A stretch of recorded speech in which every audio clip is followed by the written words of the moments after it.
So good morning, everybody, all the members of the Better Leader Inner Circle. It's a beautiful summery day. I lie because I'm just going to flick to a quick camera view of my world out my office window.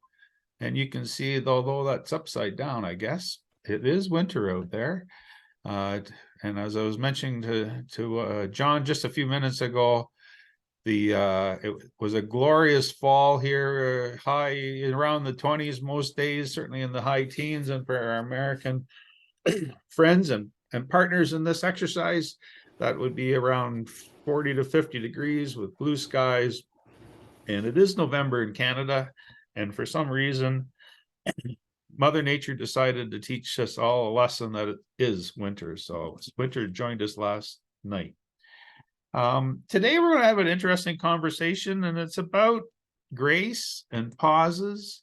And Victor Frankl, a great philosopher, Holocaust survivor who survived the concentration camps of World War II by occupying a special place and dignity in his mind that, quite frankly, I would only hope that I could managed to do such a thing given the circumstances. And one of the lines that really resonated, and it was I was reminded of quite recently while I was facilitating a corporate retreat in Canmore here in the mountains, was one of the participants quote reminded me of this quote that Victor Frankl said, that in between stimulus and our reaction, there's a pause where we can find grace and kindness.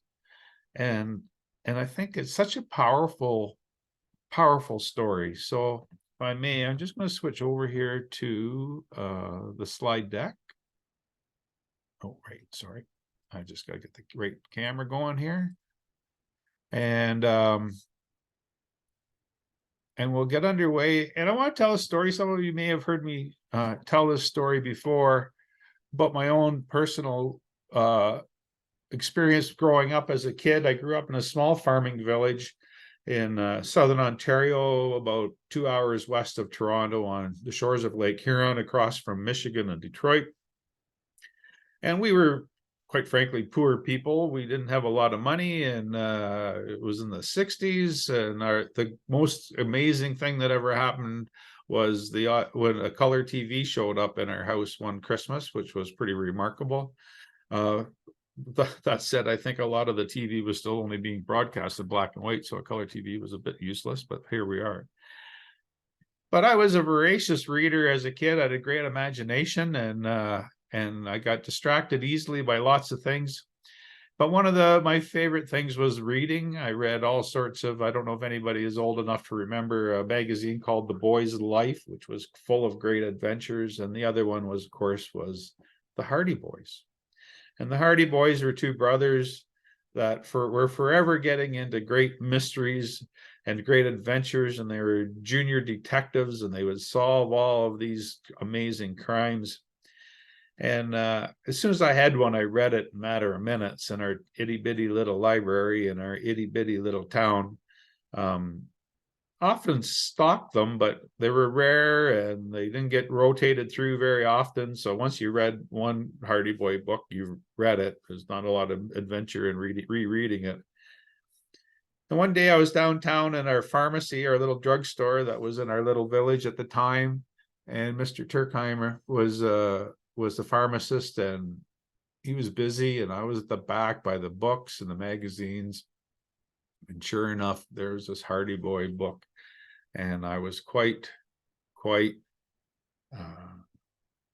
enamored by it and envious that I couldn't have it, and all of the things as a 7 or 8 year old boy that you shouldn't be. And there I was, and sure enough, and I knew I didn't have any money.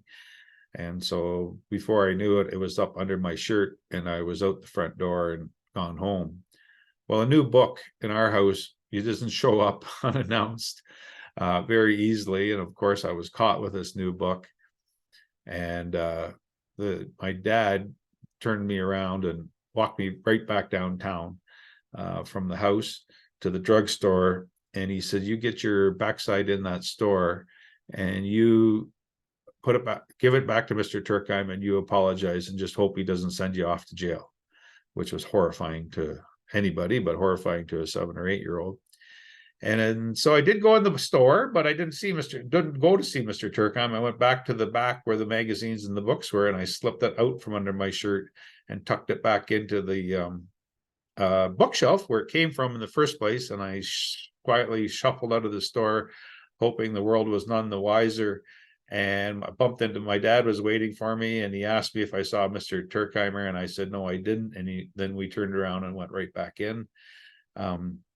And I was forced, I guess, to confess to Mr. Turkheim what I have done, the sin that I had carried out, and that I put the book back, and I was sorry. And he was very gracious, and he asked me not to come back in the store for a while, I think. And he actually thanked me for being an adult and being a responsible person to own up to what I'd done wrong. The story here and how it's connected to Mr. Frankl's quote about the pause between stimulus and reaction is quite frankly, is that my dad took a pause several times that day. I guess I could have got a whipping. That wasn't completely uncommon in our house to get spanking or the bell. And I probably did deserve it. I don't know if where that lands with people today, but in the day that was quite appropriate to get the belt if you did something wrong. And I didn't get the belt. I was walked downtown and I wasn't yelled at. I don't remember. Maybe I was at the beginning, but by the time we got downtown, I was given some instructions, and I went in and I didn't fulfill what I was asked to do. And I came back outside, and again, my dad took a pause. And instead of yelling or doing something else in front of the store, we walked back in the store, and Mr. Turkheim took a pause. And he could have done a lot of things that day, I suppose. I guess I was 7 or 8. How much trouble was I going to get in the big scheme of things? But he could have made a big stink about it, or ranted and raved like a lunatic, or banned me forever. But he took a pause, and he took a moment and gave me some grace and appreciation. And then we went outside and we went back home, and I think my dad took another pause somewhere along that way. And I never heard about that story again. It was never brought up ever again in our household. It was something that I did. It was something that was corrected. It was something I was punished for, in a manner of speaking, because I had to go turn myself in. But that pause between stimulus and reaction was a great lesson in life. From that moment on, for me, at any rate, I took the time there to think about that and reflect on that. And often, many times in my life as a leader and as a father and as a grandfather now, and just as a human being, I really wish that I would have taken the grace allowed me in the pause between stimuli and response, and allowed me to buy that time to allow me to think about the person that I was dealing with in a different way, and how I was going to manage that. As a point of reference for the rest of our conversation this morning, I just wanted to go back and share something we've shared several times in the inner circle, is the 4 steps to a healthy team. And we'll go into some depth, but where I really want to explore is communicate clarity today. And but we talk about building a first team model. I will speak to that in a second, and just as a review and maybe as an introduction to new people on the inner circle. And then we speak a lot about how do we create clarity in our messaging to our people. And again, today I want to spend a few times about communicating clarity and this pause between stimulus and response, and how we can manage that. And the last and the fourth component of building a healthy team and a smart group of people doing great things is human structures. And we'll explore that a little bit more in a future session of the inner circle. But really, what are the rules and the policies and procedures that we have in place, and are they human enough to provide some structure for people, but yet still allow them to do their jobs? And it's quite an interesting exploration, and we don't spend a lot of time talking about that, but I think in the future here, maybe in the next session or two, we'll explore that a little bit more. But again, today, what I want to do is walk through building the first team. And this model comes from Patrick Lencioni, who's a terrific speaker, a terrific consultant, and a great mind on leadership, and has written several books. Probably the most famous is The 5 Dysfunctions of the Team. And as I've mentioned too, that a lot of these tools that I use are I'm a licensee of Patrick, and that these tools are available directly from him, of course, but through me, that we can provide these services to you if required. So how do we build this first team? So all great teams are built on trust. And what does that mean? That means that you have confidence and faith and not blind trust in the people around you. And then there's this piece around conflict, and not conflict for conflict's sake, but healthy conflict.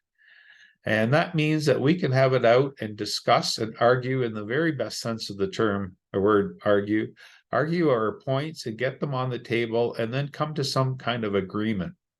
And it's not personal, it's professional. And sometimes it can even be heated. That's completely okay. But what we have to understand is that this conflict is what allows us to get to agreement. And then we get to the third stage of building a first team and a healthy team is commitment. Because once we feel heard and we understand that the world appreciates our opinion and it's been heard and it's been factored, into the decision, then it's easy to make commitment then. When we fail to have healthy conflict and have healthy, good, hard discussions about issues, and we feel that we haven't been heard or whatever's gone on wrong in the discussion, that's when we don't get commitment and we don't believe in what's happening next. And we walk away not bought into our leadership team's decision. And then by human nature, we cascade that down to our people. And they get caught in this terrible place, a bloody, unbeatable battle with other teams and other people within the organization, because they think they're doing the right thing, and it all falls from our lack of commitment to the decision. And then the last part, or fourth part of the healthy team, is accountability. So once you have a commitment, then we all hold each other accountable. And by doing all that, then we get results at the end. And it's so interesting when there's a tool that I do provide or can provide. It's fairly reasonable price tool, but it's called a team assessment, and it's done through Lencioni's company. It's an online service, assessment tool. And almost always, I could tell you that if you have a problem with your leadership team and your management team or a department team, leadership team, it'll show up in accountability every time. That score will go down. And if you don't have these bottom 4 steps of this pyramid here, you'll never hit the peak of results. But just to set the framework. And again, this first team model, we've talked about it a lot in past too, but I just think it's important to share again here, is the first team is the organization's leader, be it a CEO or a president or general manager or a business unit directorship or executive director or whatever it might be. And the first team is that leader and the various people that report directly to that person. So it's you and your peers. Now, where we run into trouble is we often think that our first team is the team that we are responsible for. And that's a very human thing. It's because we've hired those people and we've brought them in and we work with them every day and we're quite connected to them. But I'll show you a couple models in a minute here where that falls down. So the people that you need to be most connected to are your peers and the leader and the boss. And if you are not connected with those people, you will never, ever achieve the results in the previous slide here of trust and conflict. Because if those things are absent, what happens is, I'm just going to bounce through here a couple seconds. So this, again, is the first team. You can see that your team is the red is the first team, that leadership team that we showed a moment ago. Your team is in green, and in orange is you. So in an ideal model, it's a seamless connection. You're embedded, you are part of the first team, and your team then by virtue of strong connection is embedded into that team. But if trust and conflict and communication is unclear, what happens is in this model, you and your team start pulling out of the first team, and then you become an isolated and not connected, certainly not committed, and likely not accountable to the rest of the organization, and you're just focused on your own little part of the world. And that's unhealthy. Even more so unhealthy is if you disconnect yourself from your first team and you're embedded only in the first team, because then there's a politically incorrect term called brown nosing and sycophant and other things, where you're always focused at the people above and not the people behind, and you're not communicating and talking. So the pause here is what we want to do, is to make sure we're completely connected. And the last phase of a broken organization is when you, the leader, or whoever it is disconnected from both the leadership team and your own team. And then if I just go back to this slide here, you'll see where the team is pulled away. Well, that was my story in my last salary position. I was there's lots of things that happened there, and I'm certainly part of the problem and was part of the problem. But at a certain point, I was so uncomfortable and felt in a position of lack of trust and confidence in the first team, the leadership team, that I just started pulling back and focused on my own team. And in retrospect, that was, well, A, it was wrong, and B, it was completely unhealthy for the people that worked for me, because they were disconnected from the organization, and then they started building too strong an alliance to me as their leader and not to the organization at all. So I certainly did a disservice to the organization, and I most assuredly did a disservice to my people, because by virtue of pulling back, I disconnected them from the rest of the organization, and they deserve better than that, certainly. So when we create clarity, and I invite anyone who has a question, John or anybody else, you feel free just to unmute yourself and jump in at any time if there's something you want to explore a bit more. And we've talked about this creating clarity before. And one of the things, there's 6 questions that we need to be able to be perfectly clear is, why do we exist?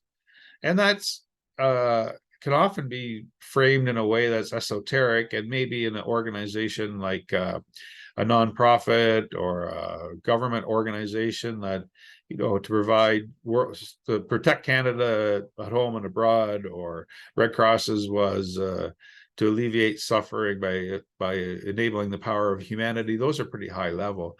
But this is not what I'm talking about. This is, we exist to provide the best possible engineering service to our clients that we possibly can.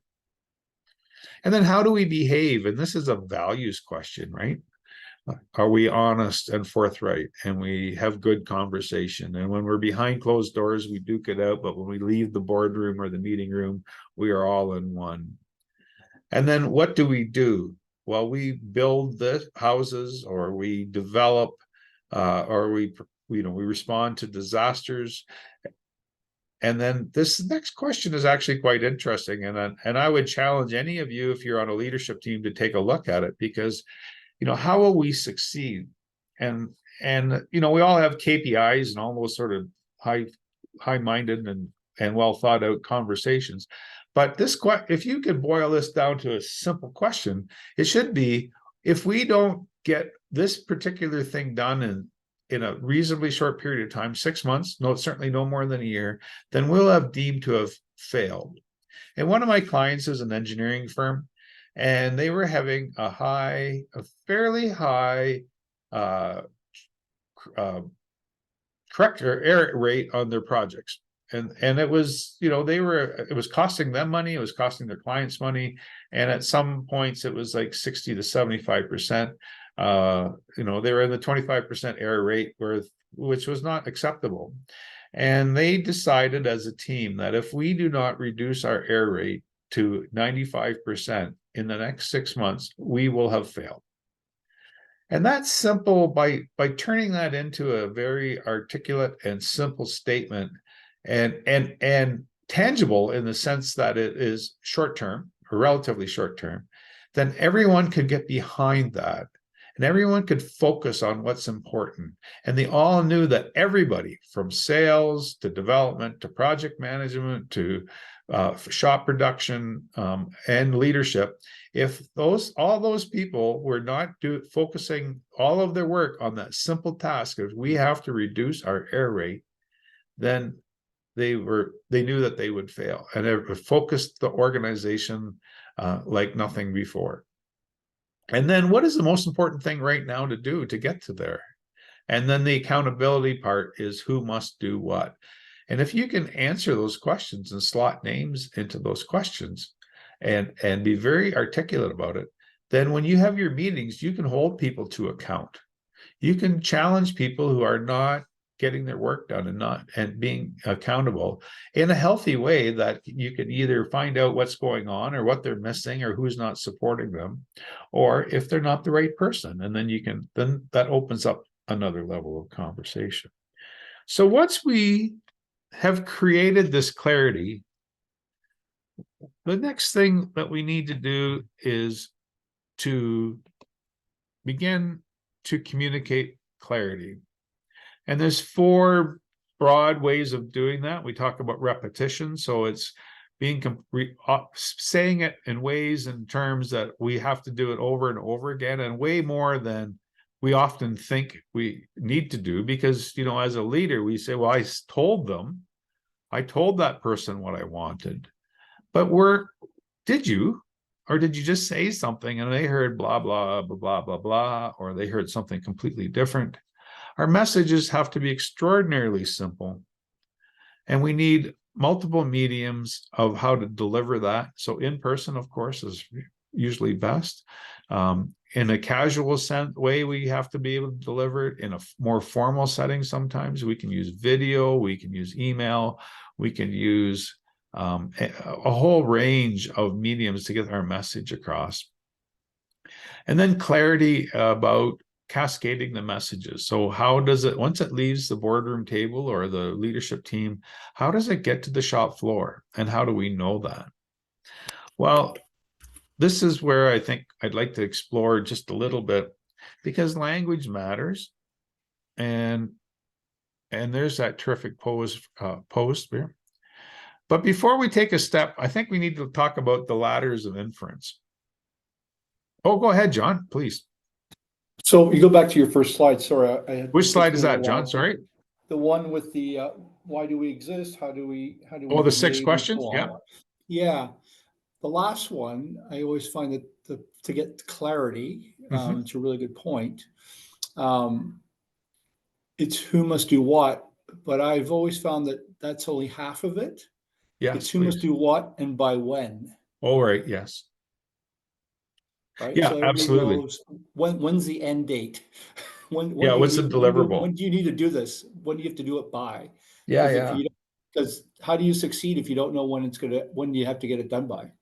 No, exactly. Yeah. And that also frames a conversation around, what do you need from me as your leader to help you get that done? And when am I going to check in? Yeah. And manpower, right? Who else do you need other than me? Like, what support are you going to need? And where do we get that? And when do we get it? And so on. Yeah. So one of the things that I try to encourage people to do is to create accountability agreements with things like that. Like, this is the deal. Like, it can be quite casual and quite informal, but it's like you say, okay, this is what once you understand what we have to do here, you agree to this. Yes. What do you need from me? What can I expect from you? And when do we do our check-ins? And then I find that really brings clarity to that part of it. And then also, once you agree to that, you say, okay, every Tuesday morning, you and I are going to meet and talk about, or whatever the time frame is, about how you're doing, instead of me coming back in a month and saying, is it done yet? Because that's not fair to them, right? Right. So yeah, no, it's a great point, John. Thank you, because these things are time bound. It's and that is part of the clarity that we need to bring to the conversation with our direct reports and the people we're assigning to. Thank you for that. So this is an interesting concept, the ladder of inference, and it's one of the things. I was always terribly guilty of this. I'll be perfectly honest. Was certainly as a younger guy.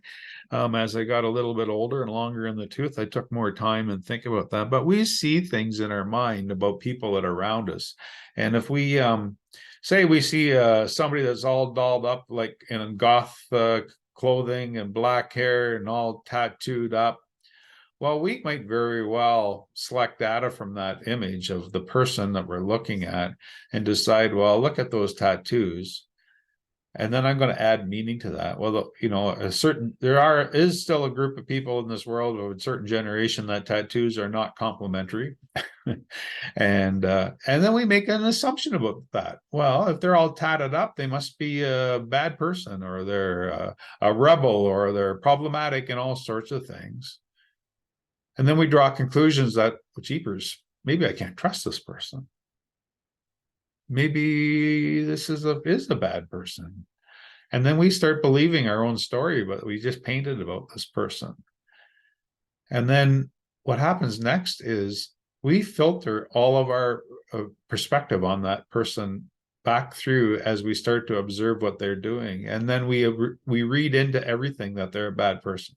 So if they come in 5 minutes late, it's because they're a bad person. It's not because they got caught in traffic or they're a single mom trying to get 2 kids out the door. And then it just that's this ladder of inference just creates a cycle where we're just building on our decision about this person, our beliefs on this person. And it's a terrible situation to get in, because we do not treat this person with the respect and kindness that they deserve.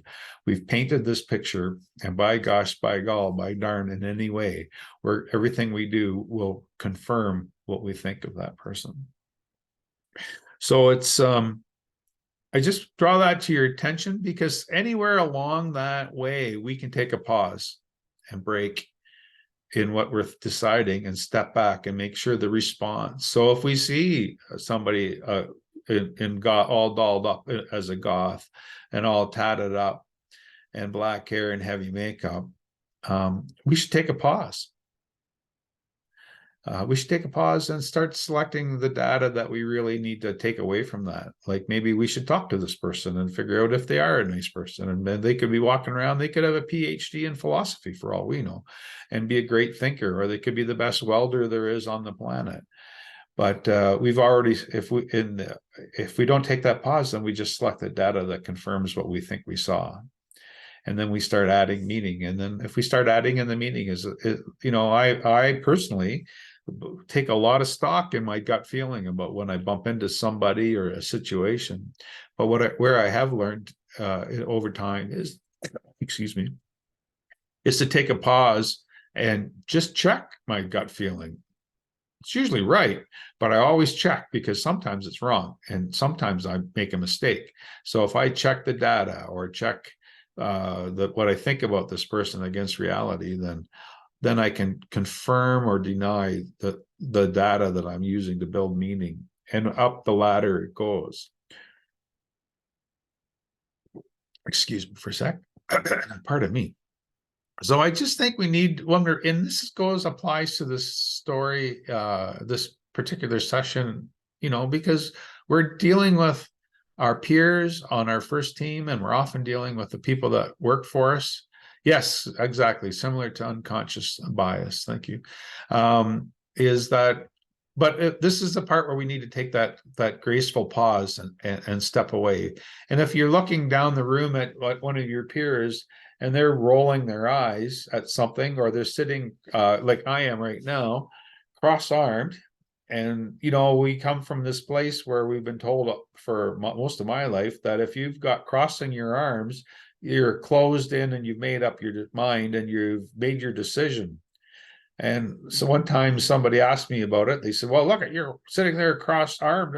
I said, quite frankly, I'm cross-armed because I'm a bit cold, and I'm actually find this very comfortable. It has nothing to do with anything you say. So, when we look at people, then we have to figure out, how do we take this pause so that we appreciate and understand what's going on.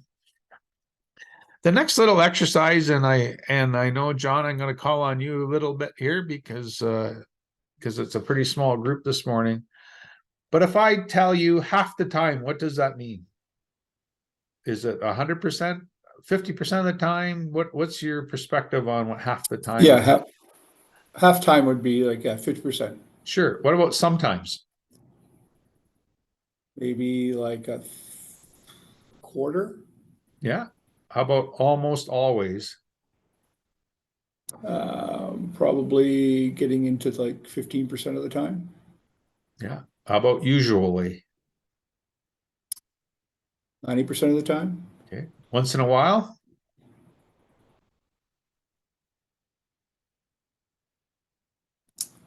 Probably again similar to the sometimes. Sure.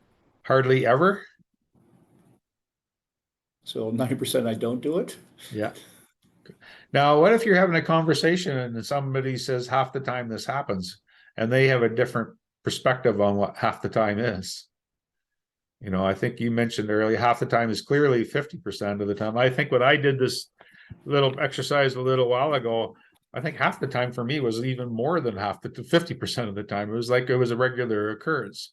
But because we have different perspectives on the language we use and different reference points on what this means, I think when you're having these conversations with your teams and the people that you work for, if as a leader you said, sometimes I need you to do this, what does that actually mean to the person? They could walk away going, well, sometimes that's only 10% of the time. Big deal. I can manage that. Or you might in your mind have an 80% time. I expect that sometimes means a lot more to me. Almost always, I think a lot of people often talk about 90% of the time. For me, usually was 50% of the time, and hardly ever was 10% of the time. So, I think for John and you and I, we kind of aligned a little bit on that, but there is a discrepancy. So when we're having these conversations, again, it's important to be able to take a pause and get some sense of agreement of what does this mean. And one of the other things I noticed when I was a leader, leading people regularly, one of the things I had to learn was, just because people will come and ask me what I think, and quite frankly, what happens was I would give a thought, and that thought, by the time the person got away from me, was Armstrong said. So we need to be very cautious of the words and how we talk about things and say things to people, so that they're not walking around half-cocked or coming off thinking something quite differently. And then the next phase of the conversation is, what are the differences between positions and interests? So if a position is something that you've decided on, your interest as what caused you to decide. And interests motivate people, not positions. So when we're talking to our team and trying to get agreement and having these healthy conflict conversations around what's going on in our organization, we need to peel back a little bit so that we understand where they're coming from. And there's a Buddhist line about, you don't really understand where somebody's coming from until you've asked them why at least 3 times. So why do you feel this way? Like, you want to turn it into open-ended questions. So one of the great questions I love using is, could you just say that again in different language so I can understand what you're trying to get to? You can very easily use some tools coming up on the next slide here, where check your point of view, check your position, and set it aside and focus on what's being said. So this is a pause thing. We've spent a lot of time today talking about taking a pauses, but if somebody is telling you something, when they've stopped talking, you take at least 3 to 5 seconds before you respond, so that you can take the opportunity to consider what was said, and then you're able to ask a better question or respond in a better way. And we've all been in positions where somebody started talking as soon as you stop talking, or worse, even before you stop talking. And what does that lesson, what is being said there? They're saying, I don't really give a crap about what you just said. I have a position. I'm going to put it on the table. I'm going to walk on top of your sentence and your thoughts and get my position up. And there's that line about, are we listening to respond, or are we listening to understand? Pardon me. The other one is to paraphrase what they just told you. So, okay, so listen, Bob, what I want to do is just put what you just told me in my own language so I understand. And I just need you to hear me out. So, and then you just turn that language, what they told you, into your own words. And then you say, have I understood what you're trying to say? And they'll respond if it's a healthy, trusting, safe place.